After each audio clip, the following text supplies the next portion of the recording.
some students, they are saying that they have made online payment for the examination, but they don't have either their payment ID or transaction ID. So how they can trace their records? They want to know. For tracing the records of roll number, you have to see if you have payment ID and transaction ID, you can take it from the system. If you don't have, you can write an email to enroll@icsi.edu. We can, from backend, we will fetch the data and then we can revert your email ID. Thank you, sir. Now the students, they are asking about the computer-based examination. They want to know that how they can answer the computer-based examination. Student, I have just informed you, this computer-based examination is for foundation course students. Now, computer-based examinations means you have to sit before the computer, and there is no need to worry. It's a very simple methodology that you have to adopt. Only thing is that you are to be acquainted with the clicking of mouse. The questions will be appearing on the screen. There will be certain colors also that will indicate which questions you have answered and which you will be going to answer. The questions which are not answered, they will be in red in color, and the questions you answer will be green in color. So say if you want to attempt question number 1, you click with the mouse question number 1. There will be 4 options, A, B, C and D. The option which you feel correct, you click on to that option, and once you click on, the question options will be highlighted and your answer will be automatically saved. So this way you can proceed to the next question and so on, you can answer. Sir, some of the questions are pertaining to training also. So some students who are appearing in examination, they want to know about some training processes also. So now the one question has come, that what is the procedure for registration of companies and other organizations for imparting training, including 3 months practical training?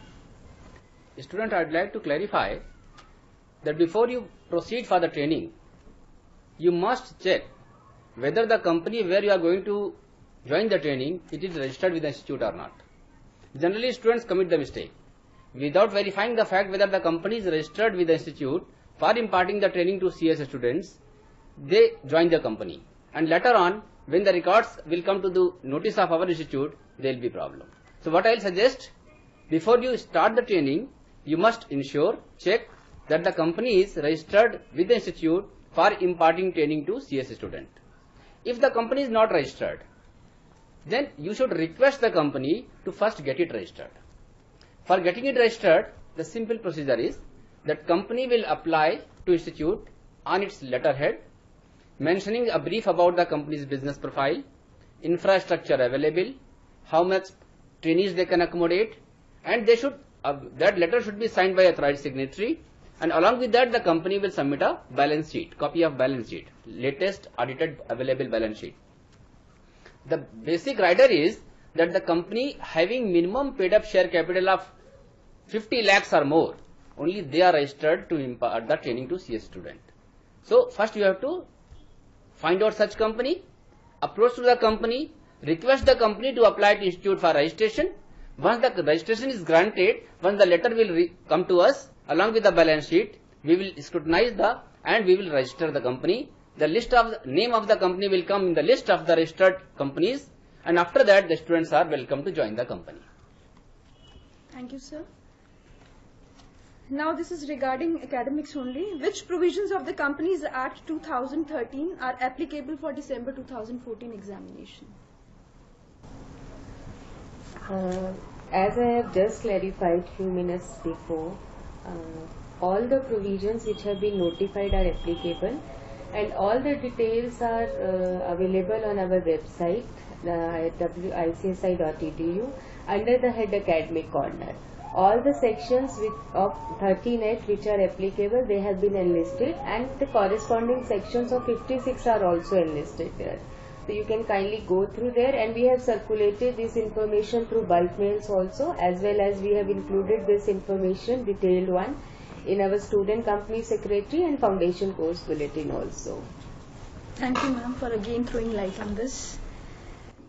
Now some of the students, they are saying that in their admit card that photo is not appearing. So they want to know why this is happening. No problem. Student, I'd like to clarify, suppose you have downloaded the photograph from the online system and after getting the printout you find that your photograph is missing there. Absolutely no problem. You are approaching to student, examinations, be relaxed. What I'll suggest, take a passport size photograph, loose photograph and paste on that admit card. And after that get it attested. Attested by any gazetted officer, any member of institute, ACS or FCS, any bank manager, school principal, college principal, or go to nearest office of the ICSI, any chapter office, regional office, if there is any office nearest to your location, and get it attested by the any officer of the ICSI. Once it is attested, it will be valid. There will be no problem. So now next question is for Dr. Sanjay Pandey. Students, they want to know about the OMR based examination. So sir, can you elaborate that? This is the first time for the executive program new syllabus for 3 papers, 2 of module 1 and 1 of module 2. The institute is examining the students through OMR based examination. OMR based examination means it is unlike your conventional methods where a student is given an answer copy and he has to write his answer on the answer copies. But here the student will be provided a OMR answer sheet. So it will be a multiple choice questions. The student will be given a question booklet and the answers asked to be given on the OMR answer sheets. The OMR answer sheets will contain OMR circles. For each questions there will be 100 questions. For each questions there will be 4 options A, B, C and D. Say for example, if you want to attempt question number 1 and you find that option D is correct. So against the question number 1, what you have to do, with a blue or black ball pen, you have to darken the option D. So in nutshell, you can say in OMR based examination, instead of answer copy, you have to answer the questions on the OMR answer sheet. Now, for each correct answers, 1 mark will be awarded. There will be no negative marking, and for the multiple darkened circle, say if you darken more than 1 circle, if you doesn't darken correctly the circle, then you will not be awarded any marks. The questions which you will not answer, for those questions also no marks will be awarded. So you have to be very cautious while using the OMR answer sheets, that think whatever options you have chosen, you darken it correctly. Don't make multiple marks and don't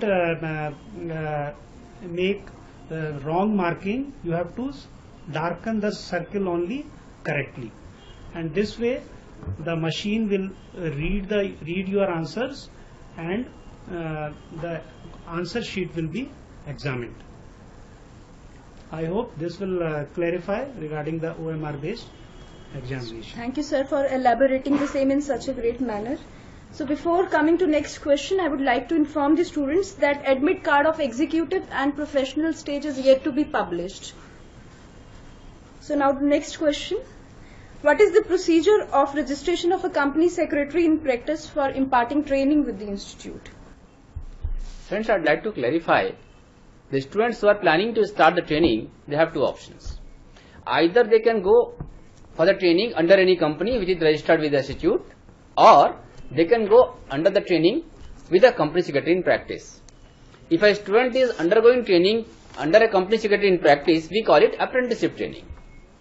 Now you want to, before you proceed for the training under a company secretary in practice, I just told you, you have to check once again that whether that PCS is registered with the institute for imparting training or not. All PCS are not eligible to impart the training to CS student. Any PCS in surrounding area, in your place where you are staying, you find one PCS, you request that person to kindly give me training, he is agreeing for that. Before commencement of training, you have to check whether he is registered with the institute to impart the training to CS student. If not, request him first get it registered.